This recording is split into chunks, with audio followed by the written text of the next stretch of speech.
It started with a kiss. Hey, welcome back. I'm certainly glad you could join us today. I'm standing here talking to my little friend, Mr. J. Yes, he is. Isn't he something, though? He's just as cute as he can be. All right, you ready to go over here and play for a little bit? Huh? I got to go to work. All right, I'm going to set him right over here. While I'm setting him over here, let's run the colors across the screen. Well, tickle my taint and call me your mate, if it isn't time for your horoscope. Libra, September 23rd to October 22nd.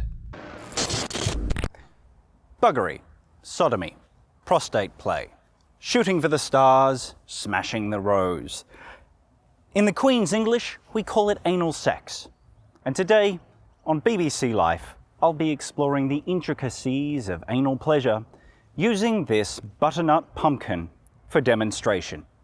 So, let's go see how we get on, shall we? Someone who has strong views on many subjects, including the colour problem, is Lord Altrincham. And I believe you're completely in favour of mixed marriages, in spite of all the obvious disadvantages. Yes, I am. You're quite right, I am. Be on your guard, Libra, as discussions of patriotism may become a bit of a sticky wicket amongst family this week. After a long argument with your uncle and or grandfather, you will have had just about all you can take, and growing frustrated with the unending hours of discussing politics, ethics, and matters of the sort, you will instead turn to testing the key tenets of his argument in an admittedly excessively literal way. Tearfully, you will go to him, cap in hand and moist flag in other hand, and tell him what you've done. He will smile and console you. He's not mad at all, even though you did ruin a perfectly good fucking flag. It's all been a comical misunderstanding. You must have misheard him, for he has not been lionizing the stick-to-itive qualities of dyes used in flag making at all, but instead lamenting that these coloureds do not run, as he assures you they did back in the quote-unquote good old days when things were different. In the days of axe handles and Pinkerton boys, and there's something in there about not having to pay tax too. What is a sovereign citizen, you'll ask yourself?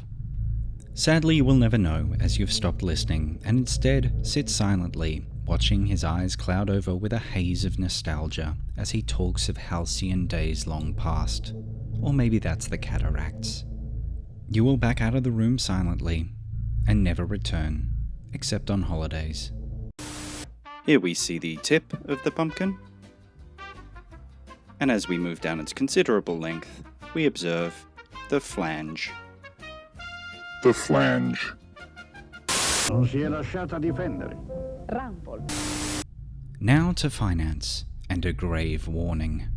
Get to a phone quick as you can and dial your accountant and or financial scryer. Instruct them to immediately sell off all of your funk.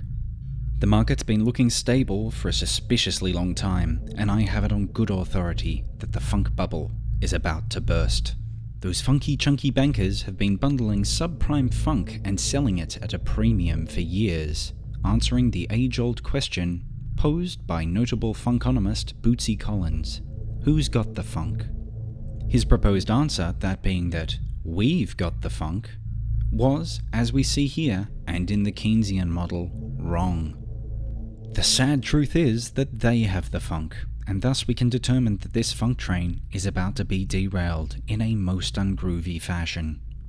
The recent resurgence in popularity of bell-bottom trousers was an attempt at austerity, but alas it failed. I pity any child who kept their savings in a Dolomite account, for they too are victims in all this. But for Bootsy's sake, don't tell anyone I warned you of all this. That would be undoubtedly jive and cement your reputation as a honky of the highest order. We don't want to get swept up in any ensuing inquests now, do we? Parliament's going to be livid when they find out, and if they're actually forced to land the mothership, we're all fucked. That'll give the organs inside your body room to function better. 2 large pot, add pumpkin, leeks, and just a pinch of Solzhenitsyn to taste. You will have much luck at the pokies this week with the following lucky number. Look, I can't work like this. I can't work like this. I don't know what that smell is or what these things are, but they're both equally disgusting. I know, I understand that, but... Well, that may very well be true, but I'm afraid they have to go. I can't record under these conditions. I mean, these things are slimy and disgusting, and that one over there is pulsing in a really disconcerting way. At the very least, this is unprofessional on your end, and I, for one, have had enough. That's supposed to mean they'll come soon, so it won't be a problem.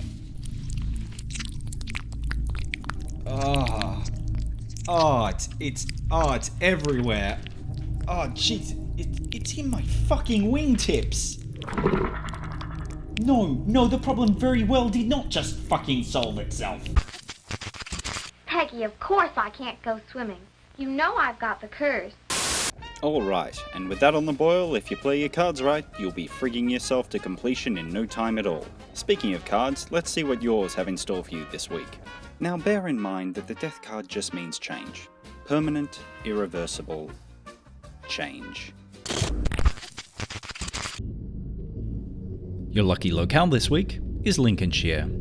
Your lucky frequency, 5,422 kHz on the dial. And your lucky number is 39715.